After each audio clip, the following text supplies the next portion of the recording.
चाहते हैं, इनको कह देना चाहता हूं कि वो समय गुजर गया। भाईतू का नौजवान, बाड़मेर का नौजवान अब जाग गया है, वो लड़ाई लड़ना सीख गया है। इसलिए प्रशासन भी ईमानदारी से काम करे और जिन लोगों ने बेईमानी करके उमेदवार राम जी को चुनाव हराने का काम किया है, उन लोगों को दिन में तारे दिखाएंगे, कोर्ट में भी लड़ेंगे और जहां भी मौका मिलेगा उनका दिमाग ठीक करेंगे। आप निश्चिंत रहे, चिंता नहीं करें। उमेदवार राम जी बहुत मजबूत व्यक्ति है, ये एक व्यक्ति नहीं है। अब उमेदवार राम जी एक व्यक्तित्व है, एक विचारधारा है। अगर पश्चिमी राजस्थान के सीमावर्ती इलाके के अंदर परिवर्तन का कोई इतिहास लिखेगा तो वो व्यक्ति उमेदवार राम बेनीवाल होगा।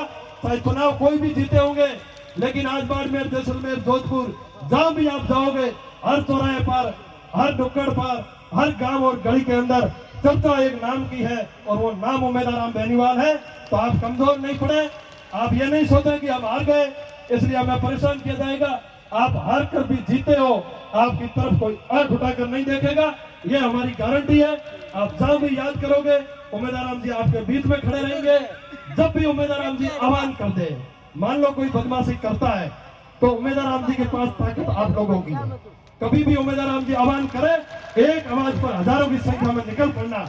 आप अगर बाहर निकल जाओगे तो प्रशासन भी ठीक काम करने लग जाएगा और नेताओं का दिमाग तो करीब करीब ठीक हो गया है। अब पिछले बार जैसी स्थिति नहीं है, आप चिंता नहीं करें।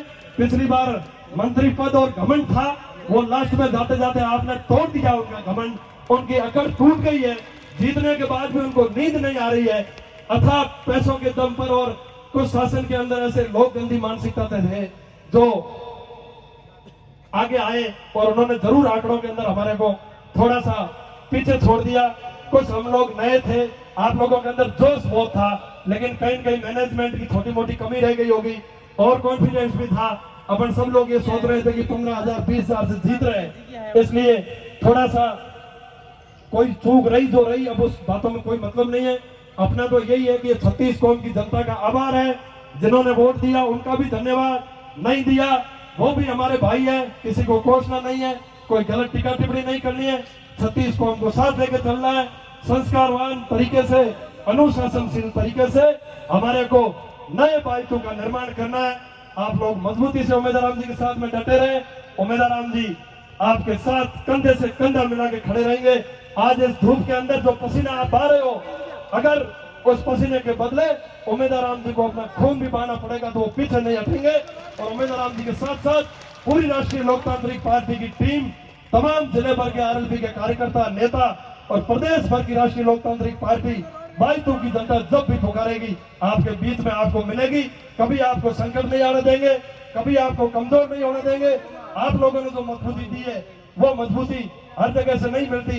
बाइतू इलाका बहुत मजबूत है। कुछ उनके लोग, कुछ दूसरे लोग जो मानसिक रूप से हमारे विरोधी है, जो कभी नहीं चाहते कि उमेदवार राम जी जैसा नेता आगे आए, लेकिन वो तरह तरह की अनर्गल बातें करेंगे। कोई कहेगा ये पार्टी खराब है, कोई कहेगा वो ऐसे हो गया, कोई कहेगा उस कार्यकर्ता की वजह से हो गया। तो ऐसे लोगों के बहकाव में और उनके ताने सुनने के लिए हमें इरिटेट नहीं होना है, कोई चिंता नहीं करनी। लोग बातें करते रहते हैं, ये 2-4 दिन की बातें सारी चली जाएगी। आप तो पूरे जोश के साथ में, मजबूती के साथ में डटे, अपना अपना काम धंधा करें और जहां भी आपको जरूरत पड़ेगी उम्मीद मिलेंगे। ना तो आपको रिफाइनरी में डरना है, ना थाने तहसील कचहरी में डरना है, ना कोर्ट में, कहीं आप अकेले नहीं हो। आरएलपी का कार्यकर्ता बेबाकी से अपना काम कराएगा। आरएलपी का प्रत्येक कार्यकर्ता अपने आप के अंदर नेता है। हमने दलालों की फौज तैयार नहीं करी। आपको काम कराने के लिए किसी एजेंट के पास जाने की जरूरत नहीं है। आप सीधा उमेदवार राम बेनीवाल से कभी भी बात कर सकते हैं और आपके नेता उमेदवार राम बेनीवाल है, हम सब के नेता उमेदवार राम बेनीवाल है। दूसरी पार्टियों के अंदर गाँव में दलाल होते हैं, वो उनके पास जाओ और फिर वो आगे कड़ी बढ़ के काम कराते हैं। तो वो जो दलालों की फौज को खत्म करने का काम अगर किसी ने किया तो वो आरएलपी ने किया, उमेदवार राम बेनीवाल ने किया। आम आदमी का राज स्थापित करने का जो संघर्ष है वो उमेदवार राम जी और हनुमान जी बेनीवाल कर रहे हैं। आप सबका बहुत बहुत धन्यवाद। आपने इतनी मजबूती दिखाई और आगे भी आपको मजबूत रहना है।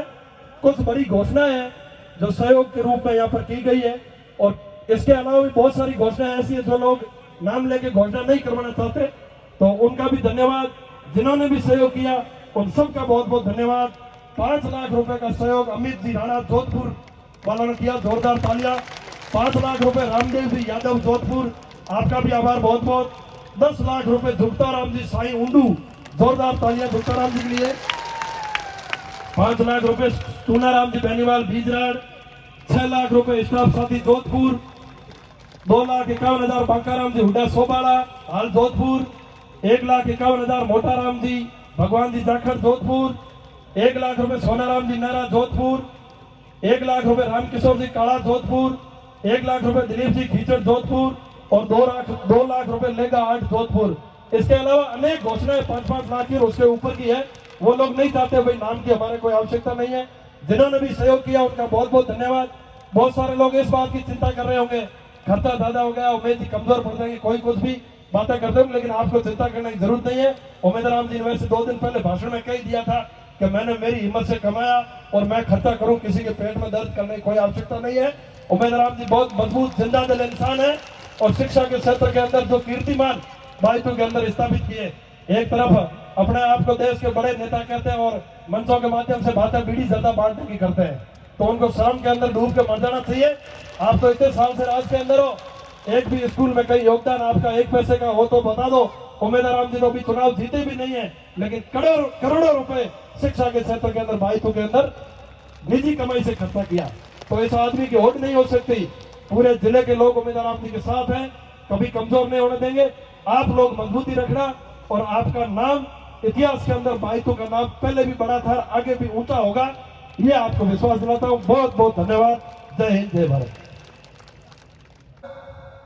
इस बाइतू की धन्य धरा पर इस धन्यवाद सभा में जोधपुर संभाग के हम जैसे नौजवानों और किसानों के नेता, बाड़मेर की मजबूत आवाज भाई उम्मीदराम जी बेनीवाल के समर्थन में पधारे समस्त मनसासीन अतिथिगण, सामने बैठे मेरे पिता तुल्य बुजुर्गों, यत्र पूज्यन्ते नरेस्तु रमन्ते तत्र देवता, ऐसी हमारी माताएं बहनें और नौजवान शक्ति को इस गुड़ा मालानी के बेटे का आपको प्यार भरा नमस्कार, प्रणाम, राम राम सा। साथियों, मैं सिर्फ आपको 2 ही बातें बताना चाहूंगा कि चुनाव के अंदर एक तरफ बाइतू के अंदर देश के बड़े बड़े नेता आए, प्रधानमंत्री आए, राहुल गांधी आए, जैसे हमारे नेताजी कहते हैं गप्पू और पप्पू दोनों इस बाइतू की धरती पर आए, लेकिन भैया उम्मीदराम बेनीवाल जैसे शख्स ने उन दोनों को चोटी से लेकर एडी तक पसीना छुटवा दिए। भैया उम्मीद ने बहुत कड़ी संघर्ष करके दोनों पार्टियों को परास्त कर दिया मतपेटियों के अंदर, लेकिन डाक पत्र के वोटों से हम थोड़े पीछे जरूर रह गए। लेकिन मैं एक ही विश्वास बाड़मेर की जनता जनार्दन को दिलाना चाहता हूं कि भाई हनुमान जी बेनीवाल और उम्मीदराम जी बेनीवाल जैसे लड़ाके नेताओं ने पूरे बाड़मेर जिले के अंदर हजारों नौजवान नेता आपके हक और अधिकार के लिए लड़ने के लिए तैयार कर दिए। भाइयों, गठबंधन के अंदर बाड़मेर जिले की 100 सीटों पर राष्ट्रीय लोकतांत्रिक पार्टी चुनाव लड़ रही थी और मात्र एक सीट मेरी गुड़ा मालानी की थी जिसमें एएसपी का उम्मीदवार था। लेकिन भाइयों, जो हमारा उम्मीदवार था वो धनबल से कमजोर जरूर था, लेकिन फिर भी हम लोगों ने मेहनत करके 10,000 के करीबन वोट गुड़ा मालानी की धरती से लिए। मैं धन्यवाद देना चाहूंगा समाज गुड़ा मालानी की जनता जनार्दन को, और मैं धन्यवाद देना चाहूंगा उम्मीदराम जी बेनीवाल के जोश, जुनून और हौसले को। और मैं उम्मीद जी को यही विश्वास दिलाना चाहता हूं कि हम पिछले 5-7 वर्षों से आपके साथ थे, आज भी आपके साथ हैं और आगे जीवन पर वही उम्मीदराम जी बेनीवाल और हनुमान बेनीवाल के हर एक निर्णय के साथ रहेंगे, चाहे हमको कितनी भी बड़ी लंबी लड़ाई बढ़नी पड़े। यह विश्वास मैं आपको बाइतू की धरती से दे पा रहा हूं। उम्मीद जी का जो फैसला होगा वो हम सबका होगा। आप सब हारने के बावजूद भी इतनी भारी संख्या के अंदर पधारे, आप सभी का बहुत बहुत आभार। जय हिंद, जय भारत। यहाँ आदरणीय बाइतू और बाड़मेर लोकसभा क्षेत्र से पधारी हुई जनता और उम्मीदराम जी और थान सिंह जी सर, प्रिय श्रोताओं, मैं ज्यादा नहीं बोलूंगा, लेकिन उम्मीदराम जी ने एक मुद्दा उठा रखा है। पिछले मैं 5 सालों से देख रहा हूं कि घर घर, ढाणी ढाणी और आसपास के क्षेत्र में जिस तरीके से उन्होंने अपना वर्चस्व शिक्षा के क्षेत्र में दिखाया है। प्रिय लोगों, आपने शिक्षा को महत्व इस क्षेत्र में थोड़ा कम दिया, इसलिए हम थोड़े कम रह गए।